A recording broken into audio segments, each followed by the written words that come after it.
This is Between the Uprights. Football is life. The rest is just details. Here are your hosts, Joe, Matt, and Chris.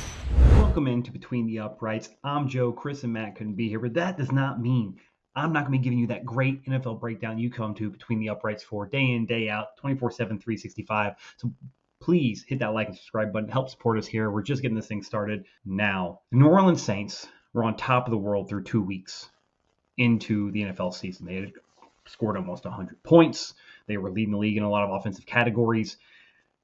Since then, it has been nothing but losses. Dennis Allen, who a lot of people thought was in over his head, probably shouldn't have been hired for the Saints head coaching job anyway, is out. They are 2-7, mired at the bottom of the league. And like I said, it's been a massive turnaround from what it looked like at the beginning of the year to be a promising start to the season. Injuries and things obviously derailed that, and they ended up trading Marshawn Lattimore at the end of the trade deadline, which showed sort of after the firing of Dennis Allen, they were in kind of a full sell rebuild mode.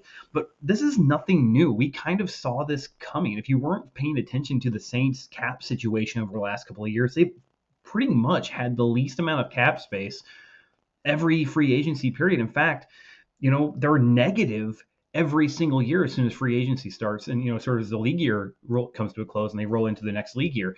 I mean, even projecting out to 2025, they're going to have the lowest amount of cap space with a negative $77 million total, which means they have $77 million they had to come up with before they can even start to sign people. Now, this is nothing new. They've been consistently doing this. They've been consistently rolling this way. They've lead the league in dead cap. They've been continuously putting money going further and further into the future, and it has hindered this team's capability to compete. And it's kind of why, Sean Payton got out of there. They, paid a lot of their stars an exorbitant amount of money. I mean, I think right now, Derek Carr has a dead cap hit of almost $50 million. I believe the next closest one's probably the Deshaun Watson dead cap hit. And Derek Carr has not played that style or that caliber of quarterback. He accounts for 18, almost 19% of their cap right now. I really don't know, and I've said this multiple times, I really don't know how the Saints continue to get away with this sort of, salary cap magic that they keep pulling off, I guess is the best way to describe it.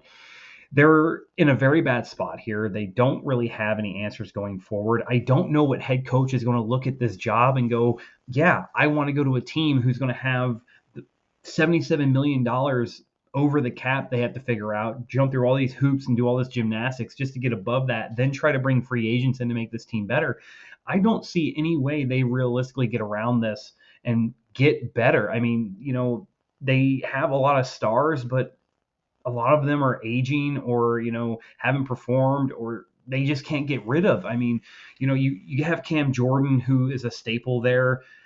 He's the third highest cap hit on this team. He counts for seven and about 37.35% of the cap. The Saints are in a bad way right now. Obviously, at the trade deadline, I expected them to be as big a sellers as they possibly could have been. They really needed to clear up some cap on this team. Alvin Kamara he's got a $25 million dead cap hit right now. I mean, they're just not in a good space to really do anything. I mean, Cam Jordan, Alvin Kamara, Derek Carr, Ryan Rimchick, and Carl Ganderson, as well as Cesar Ruiz, all have a $20 million plus dead cap hit, regardless of what you do with them. It is absolutely crazy. And every single one of these guys outside of Cam Jordan are signed through 2026 or beyond 2026. They're all signed 2027, 2028. Taysom Hill, who is essentially a gadget player for them. I understand that he does a lot of stuff for them. I mean, that guy accounts for $17.7 million on your salary cap. That is insane. You have so much money allocated to players, that really aren't going to do anything for you moving forward. They need to tear this thing down. There's only a few people in my mind that are not movable anymore. I think Chris Olave, because he's young, is not movable. I would want to hang on to him. You have Chase Young at defensive end. If you think he's viable, you could hang on to him. But, I mean, everyone else is essentially, in my mind, movable. I mean, Alvin Kamara is going to entering his 30-age season next year into 2025. These are not good things. There's no clear answer forward for them. There's nothing that they're going to be able to do. the Marshawn Lattimore trade was a start, but it's clear that this team is as far away from competing going into future years as possibly any other team in the NFL. And that includes the Cleveland Browns, who are trying to figure out what to do with Deshaun Watson. Realistically, I think maybe the Browns might be in a better situation because at least they can sit Deshaun Watson down. There's other talent on this on that team. The head coaching situation in New Orleans is bad. I think the roster is in desperate need of tear down in some fashion. But even then, you have to eat most of this money for most of these guys because no one's going to take them off your hands. You're not going to get anything in return for these guys. And so they are in a bad, bad way. I just don't know how you get back out of this. This is bad. They put themselves behind the 8 ball, and they've consistently done it for years. And Saints fans, you've known this. This is nothing new. You've known for years that the Saints have consistently pushed money into the future. In fact, they are probably going to have to push at least a decent chunk of that $77 million into the future, and it's just going to keep eating at their cap space. I mean, even in 2026, they only have $47 million in cap space in 2026. That's probably not going to stay that way after the 2024-2025 offseason. They are going to have to figure out what to do with this money. It has to go somewhere.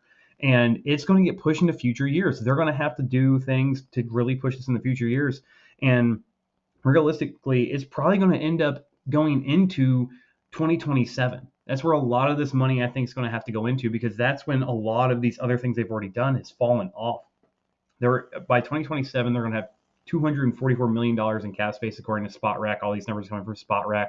If you want to go double check my math, SpotRack.com. Highly recommend them if you're looking at salary cap stuff.